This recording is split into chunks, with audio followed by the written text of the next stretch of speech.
And Major Garrett now joins me from Chicago, where Donald Trump is making his first campaign stop on the day. And Major, again, Trump sounded a lot more confident at that evening rally last night than he did the morning after the debate. He criticized moderator Lester Holt for his questioning. He blamed a faulty microphone at one point. What's your sense then of how the campaign, the inner circle, feels about his performance?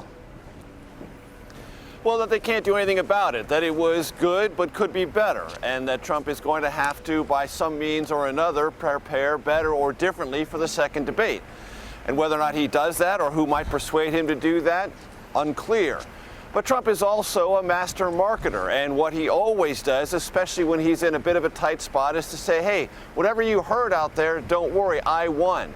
What Trump also did yesterday was quote a lot of online non-scientific polls about who won the debate. And they're non-scientific because they're not distributed around the country. You can vote a number of times. So if you're an enthusiastic Trump supporter, you can click 6 or 7 times, drive up Trump's poll numbers, and make it appear as if he won a scientific debate, which Trump did not. Even so, Trump always presses that point whenever he can to say, hey, I'm a winner, I won, feel good about yourself because I feel good about me. And that certainly worked in Melbourne, Florida, where we were last night. And I will tell you, Josh, whatever the debate performance was or wasn't, there were maybe 20,000 people there, at least 10,000 outside of the hangar at the airport where we were in Melbourne, Florida. We had to go through this serpentine line of people that waited hours to see Trump.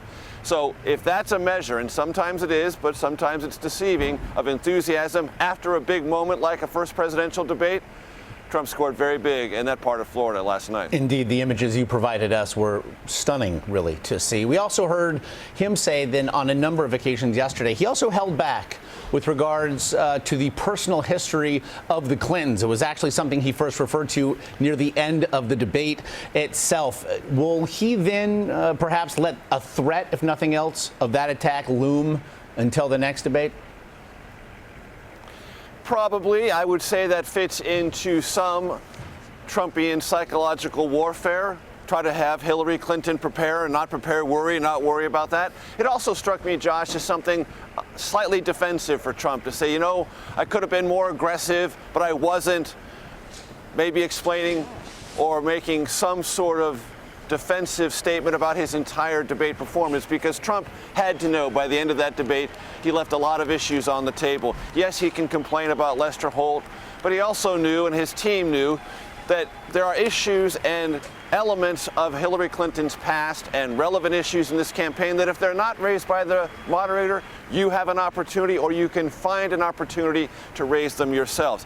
That's one of the elements of preparation that Trump did not do well, because he didn't find the spaces in which to inject criticism of Hillary Clinton, either directly on an issue discussed or to lob another issue in. That's certainly something you can do in a debate. Hillary Clinton certainly did not shy away from that, and Trump had to know by that stage of the debate he left a lot of things on the table he would have preferred to have either raised or said. He also inflamed an issue yesterday morning, in fact, criticizing the former Miss Universe winner, whom Hillary Clinton had in fact first evoked during the debate Monday night, Alicia Machado, who is now speaking out against Donald Trump in an interview, saying quite simply that he humiliated her. There is now sound from a 1997 interview in which he appears to do just that, as he spoke, in fact, with CBS. Of course, the Clinton campaign has an ad in which she talks about Trump's alleged mistreatment of her. What is the potential damage here?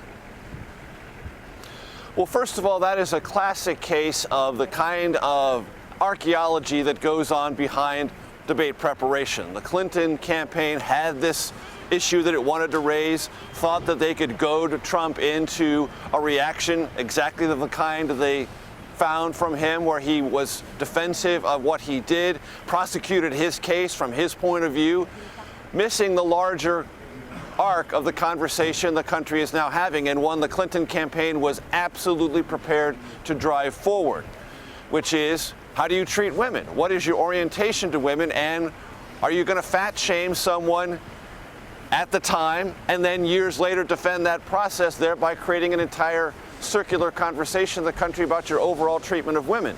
And if you're a Clinton campaign advocate, you want to have, from a micro-targeting perspective, exactly that kind of conversation. Why?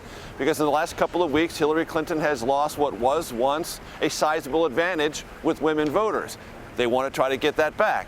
How can you do that? By raising questions about Trump's overall character and his relationship or orientation to women. And that's exactly the kind of conversation that's going on now, which wouldn't have happened had Clinton not raised it, Trump not done exactly what they expected him to do, and then had them not have that ad and that other way with surrogates to drive the conversation further.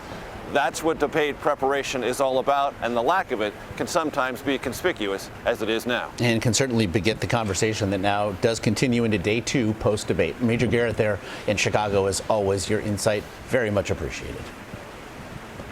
You got it.